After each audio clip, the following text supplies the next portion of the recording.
warahmatullahi wabarakatuh. Salam sejahtera bagi kita semua. Shalom, Om Swastiastu, Namo Buddhaya, salam kebajikan. Perkenalkan, nama saya Novalina dari Program Studi Pendidikan Biologi Universitas Kristen Indonesia, Jakarta. Pada kesempatan kali ini, kita akan membahas mengenai materi Kingdom Fungi pada bab 7 mata pelajaran biologi kelas 10.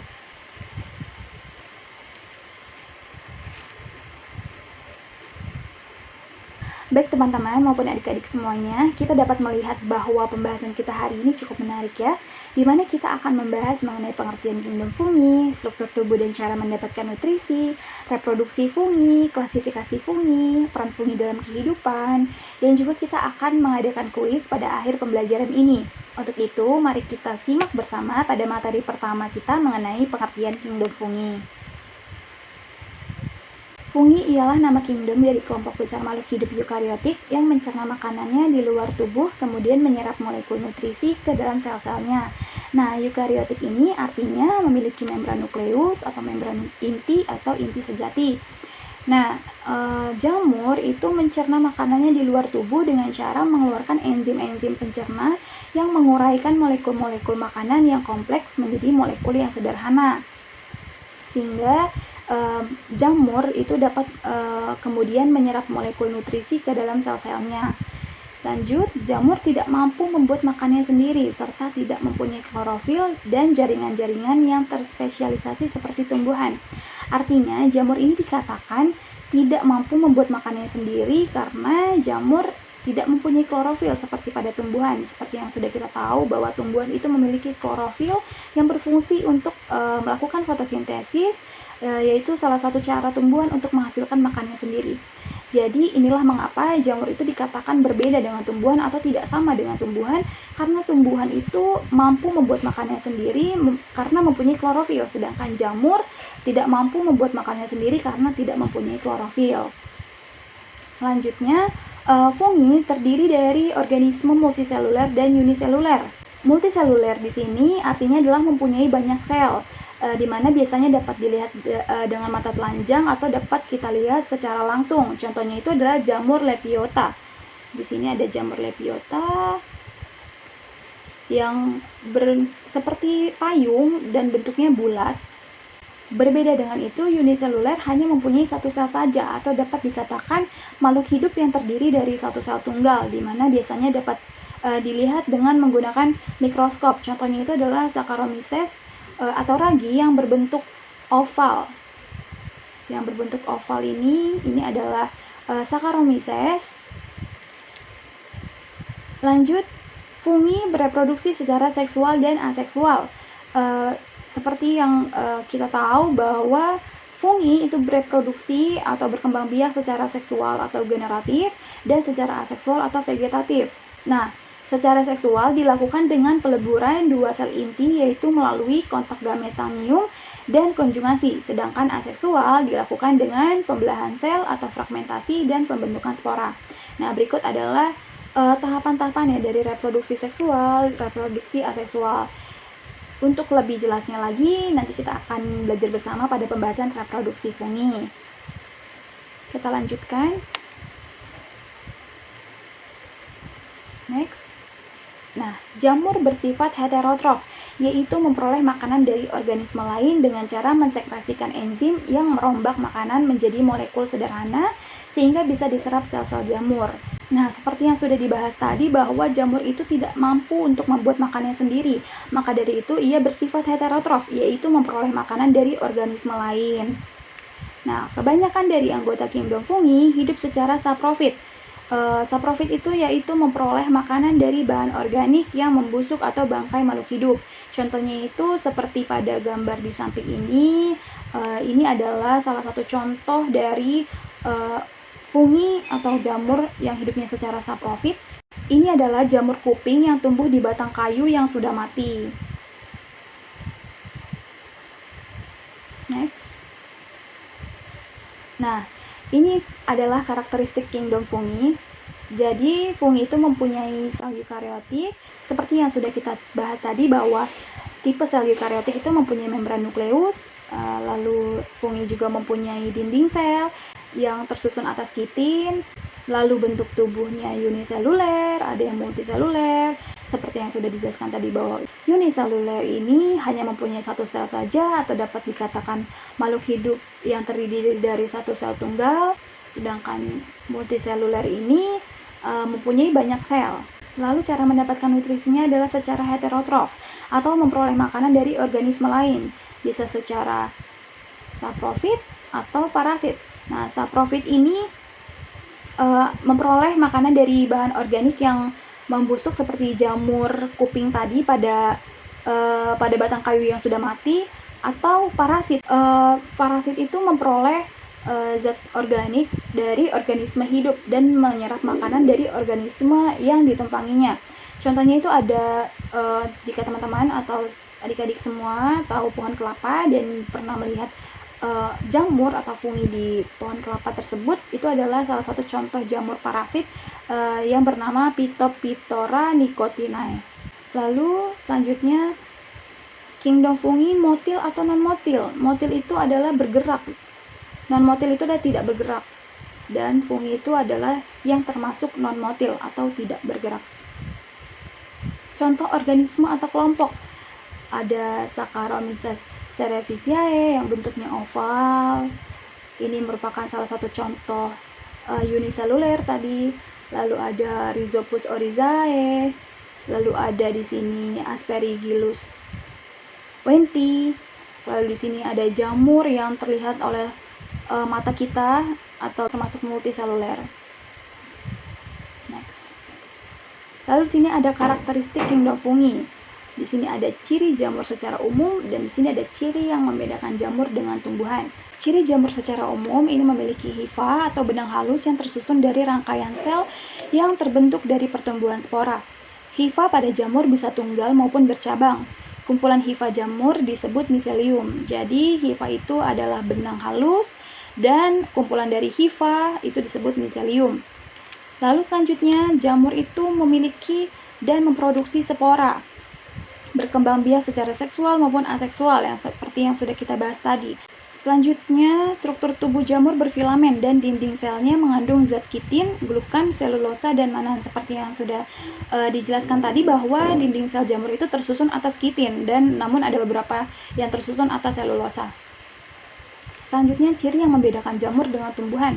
Yang pertama, tidak memiliki klorofil karena jamur itu berbeda dengan tumbuhan. Berkembang biak dengan spora. Lalu yang ketiga, komposisi dinding selnya berbeda. Jika dinding sel dari fungi atau jamur itu tersusun atas kitin dan ada beberapa yang tersusun atas selulosa, sedangkan dinding sel dari tumbuhan itu terdiri dari selulosa, hemiselulosa, dan pektin. Jadi komposisi dinding selnya berbeda. Selanjutnya, tidak memiliki akar, batang, cabang, dan daun seperti pada tumbuhan ya, tidak ada. Lalu tidak mempunyai sistem vaskuler seperti tumbuhan. Sistem vaskuler ini silam dan floem ya. Jadi fungi itu tidak mempunyai silam dan floem. Selanjutnya bersifat multiseluler, tidak mempunyai pembagian fungsi pada setiap bagiannya. Baik, seperti yang sudah dipelajari tadi bahwa kingdom fungi atau fungi ini memiliki sifat heterotrof atau memperoleh makanan dari organisme lain. Bisa secara saprofit atau bisa juga secara parasit. Dia juga memproduksi secara seksual maupun aseksual. Selanjutnya kita akan membahas mengenai struktur tubuh dan cara mendapatkan nutrisi pada fungi. Struktur tubuh fungi dan cara mendapatkan nutrisi. Anggota kingdom fungi terdiri atas organisme uniseluler dan multiseluler. Uniseluler itu yang terdiri dari satu sel tunggal dan multiseluler itu terdiri dari banyak sel. Jamur yang terdiri atas banyak sel atau multiseluler diklasifikasikan berdasarkan sporanya dan bentuk tubuh setelah dewasa. Spora jamur mempunyai sifat dapat membentuk filamen multiseluler yang disebut dengan hifa. Sel jamur mempunyai dinding sel yang tersusun atas karbohidrat dan protein yang disebut dengan kitin. Sebagian besar jamur mempunyai bentuk berupa filamen, sedangkan jamur yang sering kita lihat bentuk tubuh buah jamur. Tubuh buah merupakan struktur reproduksi jamur yang bersifat sementara. Struktur ini berasal dari bagian utama tubuh jamur yaitu miselium. Miselium itu terbentuk dari kumpulan hifa. Nah, hifa itu sendiri adalah struktur jamur berupa lembaran-lembaran halus serupa benang. Pada beberapa spesies, hifa memiliki sel memanjang dengan sejumlah nukleus yang dipisahkan menjadi beberapa bagian oleh septa. Nah, septa ini adalah sekat pada hifa ya. Jadi di septa jamur ini terdapat celah yang membuat sitoplasma dari sel yang satu dapat berhubungan dengan sitoplasma dari sel yang lain. Nah, tujuannya ini untuk mendistribusikan nutrisi. Namun terdapat sebagian jamur yang tidak memilikinya.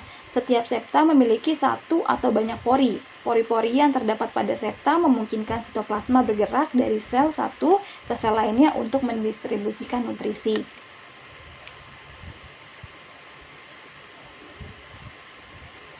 Nah, jadi ini adalah struktur tubuh fungi, di mana di sini ada hifa. Hifa ini struktur jamur yang berupa lembaran-lembaran halus serupa benang. Lalu di sini ada miselium. Di sini ada miselium. Ini adalah kumpulan hifa. Lalu ada inti sel, seperti yang sudah dikatakan tadi bahwa jamur merupakan organisme eukariotik yang mempunyai inti sel. Lalu di sini ada cincin atau cawan pada jamur yang fungsinya itu mempercepat pertumbuhan dan penyuburan jamur. Lalu di sini ada lamela. Lamela di sini lamela atau bilah-bilah itu terdapat sel-sel pembentuk spora atau basidium yang berisi basidiospora. Dia itu terletak di permukaan bawah dari tidung atau tutup jamur ini. Nah, di sini kita lanjut, jamur tidak mempunyai kemampuan untuk bergerak. Namun, spora jamur banyak terdapat di udara dan dapat tumbuh dengan cepat di lingkungan yang menguntungkan, seperti pada roti yang lembab, batang yang membusuk, ataupun di tanah. Seperti halnya hewan, jamur merupakan organisme heterotrof. Seperti yang sudah dibilang tadi, heterotrof itu artinya memperoleh makanan dari organisme lain. Jamur bertahan hidup dengan menyerap nutrisi dari lingkungan atau tubuh hewan yang telah mati. Jamur lainnya mendapat nutrisi dari organisme yang masih hidup dan merupakan parasit penyebab penyakit. Ada pula jenis jamur yang melakukan simbiosis mutualisme dengan organisme lain. Nah, jadi selain ada jamur saprofit dan ada jamur parasit, ada juga yang dikatakan jamur mutual atau jamur mutualisme. Nah, jamur ini jamur yang bersimbiosis dengan organisme lain dan keduanya itu saling menguntungkan. Contohnya itu ada ini nih, ada lumut kerak atau biasa disebut lichen. Ini merupakan kerjasama antara jamur dengan ganggang hijau biru yang akan membentuk lumut kerak ini. Lalu yang kedua ada contoh dari mycorrhiza. Mycorrhiza ini adalah kerjasama antara jamur dengan akar tumbuhan tingkat tinggi yang akan membentuk mycorrhiza ini. Untuk lebih jelasnya lagi mengenai jamur mutual, teman-teman bisa baca lebih lagi melalui artikel atau buku yang teman-teman punya. Selanjutnya kita akan membahas mengenai reproduksi fungi. Cara reproduksi jamur sangat bervariasi secara seksual maupun secara aseksual. Ketika bereproduksi secara aseksual, miselium terbagi-bagi menjadi bagian-bagian kecil yang nantinya tumbuh menjadi individu baru. Seperti yang sudah dijelaskan tadi bahwa miselium adalah kumpulan dari hifa. Banyak spesies jamur yang melakukan reproduksi aseksual dan seksual menggunakan spora. Spora ini dibentuk di bagian atas miselium. Struktur ini memungkinkan spora menyebar dengan mudah, baik melalui angin atau perantara makhluk hidup lain. Terdapat juga jamur yang dapat menyemburkan sporanya meski oleh sentuhan air hujan. Contohnya ini adalah Gaestrum triple. Ini merupakan ilustrasi atau gambar dari salah satu jamur yang dapat menyemburkan sporanya, yaitu Gaestrum triple. Next. Selanjutnya, tubuh jamur biasanya mengandung inti sel yang haploid. Haploid ini artinya sel tersebut itu hanya memiliki separuh dari jumlah set kromosom. Pembelahan mitosis dari sel jamur yang haploid membentuk spora aseksual. Jika mencapai tempat yang menguntungkan, spora aseksual akan memulai pembelahan mitosis. Pembelahan ini menghasilkan miselium haploid baru yang secara genetis sama dengan induknya. Adapun pembentukan spora seksual dimulai ketika dua inti haploid melakukan fusi dan menghasilkan zigot yang diploid. Zigot kemudian melakukan pembelahan meiosis dan membentuk spora seksual yang haploid. Spora kemudian menyebar, berkecambah, dan membelah secara meiosis membentuk miselium haploid yang baru. Jadi reproduksi aseksual itu tidak melibatkan sel gamet atau tidak melalui proses meiosis, tetapi melalui proses mitosis. Sedangkan reproduksi seksual itu melibatkan sel gamet atau melalui proses meiosis. Seperti pada gambar ini adalah reproduksi seksual dan ini adalah reproduksi aseksual. Selanjutnya kita akan membahas mengenai klasifikasi fungi. Klasifikasi fungi. Berdasarkan struktur tubuhnya, klasifikasi fungi atau jamur dibedakan menjadi dua kelompok, yaitu kelompok jamur yang bersekat dan kelompok jamur yang tidak bersekatnya hifa. Jadi maksudnya di sini adalah jika hifa bersekat itu memiliki sekat atau septum dan inti pada hifa bersekat ini terdiri dari satu inti. Nah, jika hifa yang tidak bersekat artinya itu tidak memiliki sekat atau septum. Dan inti pada hifa tidak bersekat itu tersebar dan banyak atau biasa disebut asepta. Contoh dari kelompok fungi tidak bersekat itu adalah kelompok Zygomicota dan contoh kelompok fungi bersekat itu adalah Ascomycota, Basidiomycota, dan Deuteromycota. Yang pertama kita akan bahas kelompok fungi tidak bersekat yaitu dari kelompok Zygomicota.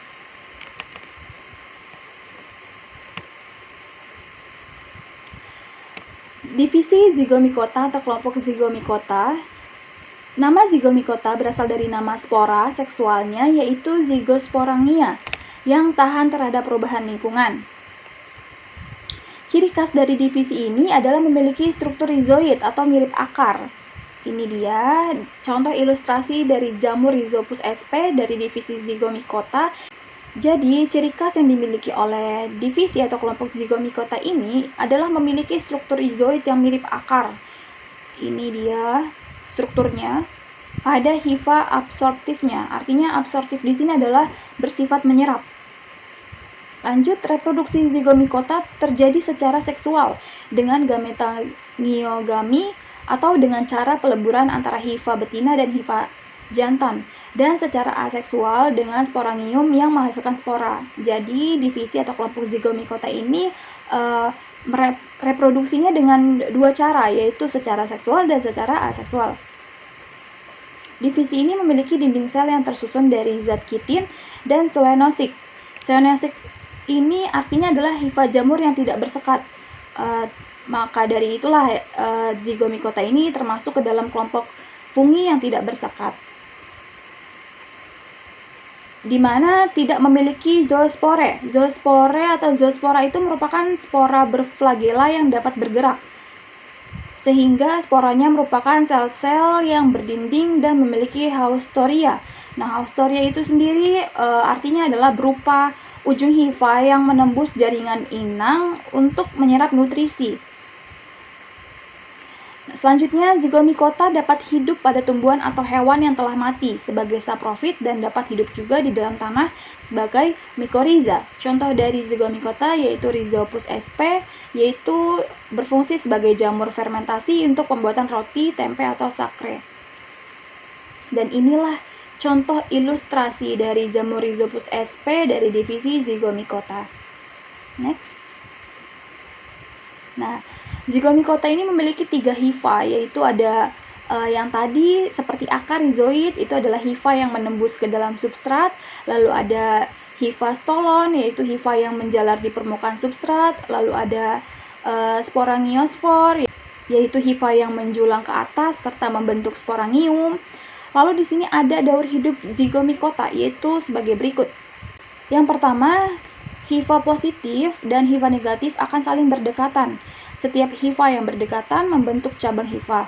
Pada ujung hifa akan tumbuh bakal gametangium. Yang ketiga, bakal gametangium akan berubah menjadi gametangium serta memiliki banyak inti. Dinding sel pada gametangium akan pecah, kemudian inti positif dan inti negatif bersatu menghasilkan zygospora yang berisi inti-inti 2N atau diploid. Di antara inti-inti tersebut hanya satu yang hidup, sementara inti-inti yang lain mengalami degenerasi. Kemudian, zigospora akan tumbuh, tampak berwarna hitam, dindingnya menebal, dan mengandung banyak bahan cadangan makanan. Tahap selanjutnya, zigospora akan mengalami istirahat yang cukup panjang. Tahap keenam, zigospora akan tumbuh jika kondisi lingkungan sesuai. Sporangium yang terbentuk ditopang oleh sporangiospor atau hifa penunjang. Inti haploid atau N akan membelah secara mitosis dan membentuk inti-inti spora yang ada di dalam sporangium. Spora yang dihasilkan berupa spora positif dan spora negatif. Dinding sporangium akan pecah jika sudah masak dan spora yang ada di dalamnya akan tersebar keluar. Jika spora jatuh pada substrat yang sesuai, maka akan tumbuh dan membentuk hifa baru. Spora negatif akan tumbuh menjadi hifa negatif dan spora positif akan tumbuh menjadi hifa positif. Selanjutnya, masing-masing hifa bisa berkembang biak secara aseksual dengan membentuk sporangium pada masing-masing ujung hifanya. Sporangium dari hifa negatif hanya akan menghasilkan spora negatif, dan sebaliknya sporangium dari hifa positif hanya akan menghasilkan spora positif. Inilah daur hidup dari Zygomicota, fungi yang tidak bersekat. Next. Selanjutnya kita membahas kelompok fungi yang bersekat, mulai dari divisi atau kelompok Ascomycota. Ascomycota merupakan kelompok jamur yang bereproduksi dengan membentuk spora di dalam selnya yang dinamakan dengan ascus. Divisi ini mempunyai struktur tubuh yang terdiri dari uniseluler atau multiseluler. Pada fungi multiseluler terdiri dari hifa yang bersekat, berinti banyak dan spora tidak berflagela. Miselium pada fungi membentuk ascus atau badan buah. Ascomycota hidup sebagai saprofit pada sisa organisme, parasit pada organisme lain, serta ada juga yang hidup bersimbiosis dengan alga hijau dan alga biru, bersel satu atau uniseluler dan membentuk lichen. Reproduksi terjadi secara aseksual dan seksual. Reproduksi aseksual pada jamur uniseluler yaitu dengan bertunas atau budding. Sedangkan reproduksi aseksual pada jamur multiseluler yaitu dengan membentuk kantung Conidia sporangium yang merupakan spora hasil mitosis atau conidia dari pembelahan hifa. Reproduksi seksual terjadi melalui proses singami atau konjugasi. Sel-sel hifa membentuk ascus atau kantung. Di dalam ascus terbentuk spora seksual. Dalam satu ascus mengandung 4 spora seksual. Dan berikut adalah contoh jamur Penicillium yang merupakan contoh jamur dari divisi Ascomycota. Selanjutnya, ascus ialah sporangium yang menghasilkan ascospora. Nah, ascospora ini adalah spora bersel satu yang terbentuk di dalam kantung yang dinamakan ascus tersebut. Berikut ini beberapa tahapan pembentukan ascospora, diantaranya yaitu pertama ada kopulasi antara gametangium betina atau ascogonium dan gametangium jantan atau anteredium.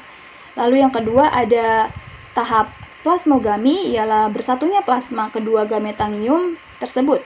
Lalu ada tahap karyogami, ialah penggabungan dua inti yang berasal dari dua gametangium yang kemudian akan menghasilkan zigot inti yang diploid. Lalu dari zigot inti kemudian membentuk ascospora secara endogen melalui pembelahan reduksi. Nah, sehingga spora ini akan bersifat endogen karena dihasilkan dan disimpan di dalam sporangium sampai matang dan siap untuk disebarkan. Nah, contoh dari divisi Ascomycota yaitu Penicillium, Neurospora, Aspergillus sp, Trichoderma, dan Saccharomyces. Next, berikut adalah daur hidup Ascomycota yaitu sebagai berikut. Pertama ada Conidiospora atau Ascospora akan tumbuh menjadi miselium.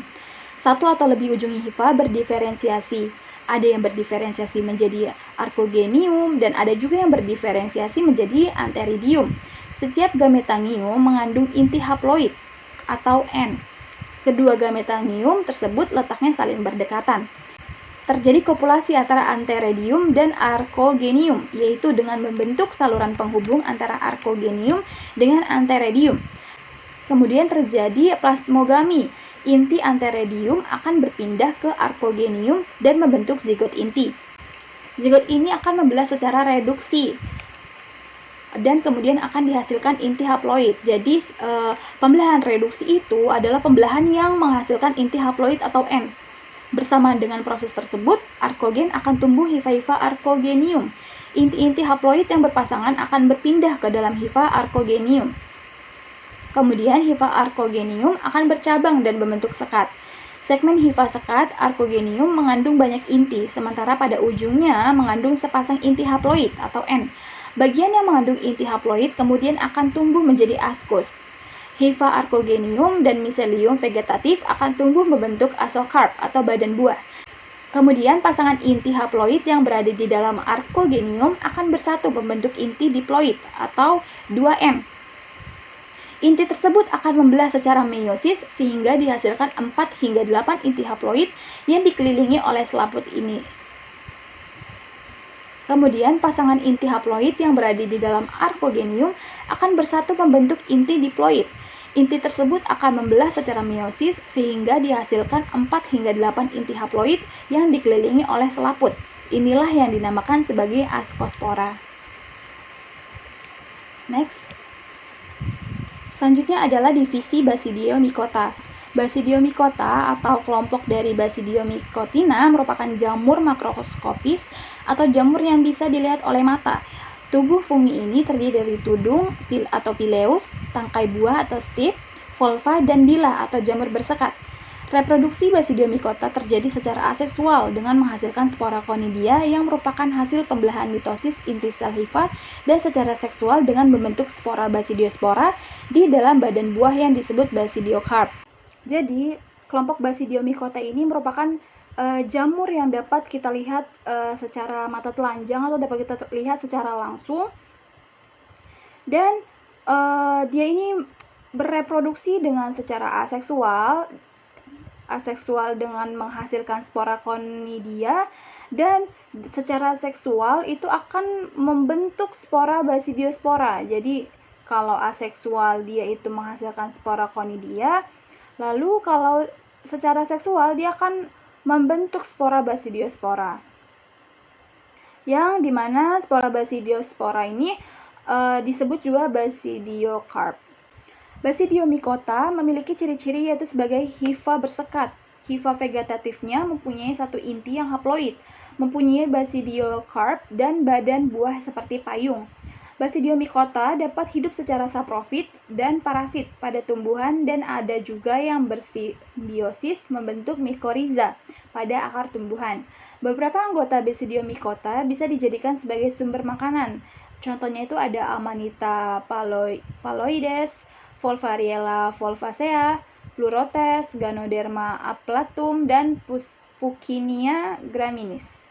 Di sini adalah salah satu contoh jamur Puccinia graminis dari divisi Basidiomycota. Next. Nah, ini adalah daur hidup Basidiomycota sebagai berikut. Yang pertama, Conidiospora atau Basidiospora tumbuh menjadi hifa bersekat dengan satu inti. Ujung dua hifa yang berbeda antara strain positif dan strain negatif saling bersinggungan serta dinding selnya akan melebur. Kemudian inti sel dari strain positif pindah ke strain negatif sehingga diperoleh dua inti atau dikariotik.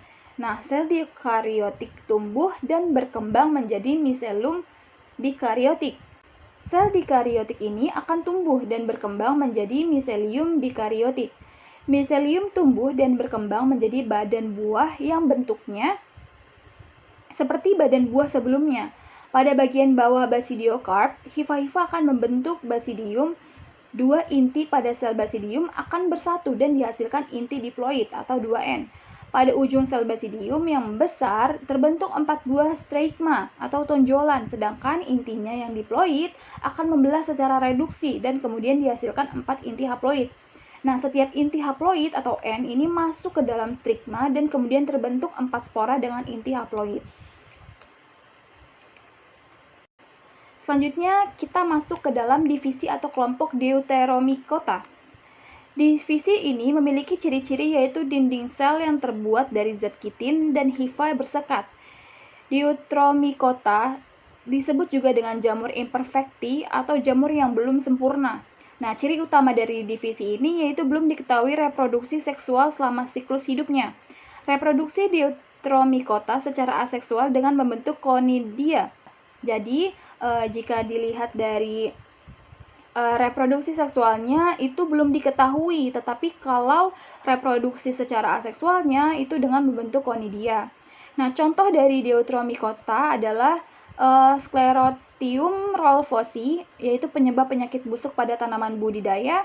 Lalu ada Helminthosporium oryzae. Lalu ada Helminthosporium oryzae, hidup sebagai parasit, perusak tanaman, kecambah dan buah, serta menimbulkan bintik-bintik pada daun inang. Lalu ada Epidermophyton floccosum, yaitu penyebab penyakit kaki atlet. Selanjutnya ada Trichophyton, ada Microsporum, dan ada Epidermophyton. Dan ini adalah contoh dari jamur Epidermophyton floccosum dari divisi Deuteromycotina, yaitu jamur penyebab penyakit kaki atlet. Baik, selanjutnya kita akan membahas mengenai peranan fungi dalam kehidupan. Jamur mempunyai peranan penting bagi kehidupan manusia, diantaranya yaitu sebagai pengurai dan sumber protein bagi manusia. Selain itu, jamur juga berperan penting pada ekosistem. Peranan jamur ada yang menguntungkan dan merugikan bagi manusia. Nah, seperti yang kita ketahui bahwa jamur itu banyak kita temukan di lingkungan sekitar kita, terutama subur di musim hujan ya. Teman-teman juga pasti tahu bahwa jamur itu menyukai habitat yang lembab. Nah, akan tetapi jamur juga dapat ditemukan hampir di semua tempat di mana ada materi organiknya. Selanjutnya kita akan membahas mengenai jamur yang menguntungkan bagi manusia. Ada jamur Lycoperdon perlatum dan Hygroporus yang berperan sebagai dekomposer. Lalu ada Camir Saccharomyces berperan sebagai fermentor dalam industri roti, keju, dan bir. Lalu ada Agaricus bisporus, Volvariella volvacea atau jamur merang yang berperan sebagai bahan makanan berprotein tinggi. Lalu ada Penicillium notatum berperan sebagai penghasil antibiotik. Lalu ada Mucor dan Rhizopus berperan sebagai bahan makanan pada bidang industri, yaitu dalam pembuatan oncom dan tempe. Lalu ada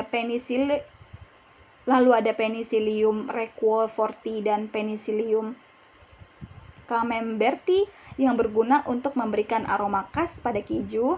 Lalu ada Neurospora crassa, bisa dijadikan untuk penelitian sitogenetika. Lalu ada Auricularia polytricha atau jamur kuping yang dapat dijadikan makanan yang enak. Lalu ada Aspergillus wenti yang berperan dalam pembuatan kecap. Lalu ada Aspergillus oryzae yang berperan dalam melunakkan adonan roti, dan masih banyak lagi jamur yang menguntungkan bagi manusia lainnya.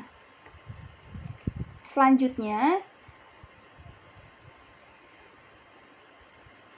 ada jamur yang merugikan bagi manusia. Yang pertama itu ada Ganoderma aplanatum, yaitu penyebab kerusakan pada kayu. Yang kedua ada Albugo berperan sebagai parasit pada tanaman pertanian. Lalu ada Pneumonia carini, penyebab penyakit pneumonia pada paru-paru manusia. Lalu ada Puccinia graminis yang berperan sebagai parasit pada rumput. Lalu ada Candida sp, penyebab sariawan dan keputihan pada manusia. Lalu ada Ganoderma pseudophyreum, penyebab pembusukan pada akar tanaman kopi, coklat, karet teh, dan tanaman perkebunan lain. Lalu ada Ustilagomaides yang berperan sebagai parasit pada tanaman jagung, yaitu dengan menyerang sukam daun, jumbai, tongkol, dan tangkai. Nah, inilah beberapa jamur yang merugikan bagi manusia, dan masih banyak lagi jamur yang merugikan bagi manusia lainnya. Baik, setelah kita mempelajari peran fungi dalam kehidupan kita, mulai dari ada jamur yang menguntungkan dan ada juga jamur yang merugikan. Selanjutnya kegiatan kita yang terakhir adalah kuis. Kita klik kuis. Nah, teman-teman, pertanyaan ini sangat menarik ya, karena kita baru saja membahas mengenai jamur yang menguntungkan dan jamur yang merugikan bagi manusia, sehingga kita dapat merefresh lagi apa yang sudah tadi kita bahas. Nah, pertanyaannya adalah, manakah jamur yang berperan dalam pembuatan kecap? Apakah A. Aspergillus wenti atau B. Ganoderma aplanatum? Nah, di sini teman-teman boleh menjawab melalui kolom komentar, atau teman-teman bisa catat di buku masing-masing. Oke? Sudah dicatat? Oke, kita mulai dari yang pertama, yaitu A, Aspergillus wenti. Buat teman-teman yang menjawab Aspergillus wenti, kita klik sama-sama. Ya, dan jawabannya adalah benar ya teman-teman. Oke, ini adalah penjelasan. Pembuatan kecap memanfaatkan jamur untuk mengubah kedelai menjadi kecap. Proses tersebut dinamakan bioteknologi, yaitu proses di mana pemanfaatan mikroorganisme dalam pembuatan suatu produk, terutama produk makanan dan obat. Nah, pembuatan kecap itu memanfaatkan mikroorganisme jamur Aspergillus wenti yang nantinya digunakan dalam proses fermentasi kedelai. Nah, jamur Aspergillus wenti ini akan merombak protein menjadi asam-asam amino, komponen rasa, asam, dan aroma khas. Lalu kita back dulu sebentar. Nah, selanjutnya kita akan membuka jawaban B, yaitu Ganoderma aplanatum. Buat teman-teman yang menjawab B, kita klik ya. Dan jawabannya salah. Mengapa salah? Karena Ganoderma aplanatum adalah jamur penyebab kerusakan pada kayu. Nah, jadi buat teman-teman yang menjawab B, jawabannya adalah kurang tepat. Tetapi teman-teman tidak usah berkecil hati karena kita semua ini sama-sama masih belajar. Teman-teman masih bisa baca lagi dan mendengarkan lagi materi ini. Semoga materi ini bermanfaat untuk kalian semuanya. Baik, akhir kata saya mohon maaf jika saya masih ada kekurangan dalam menyampaikan materi. Terima kasih.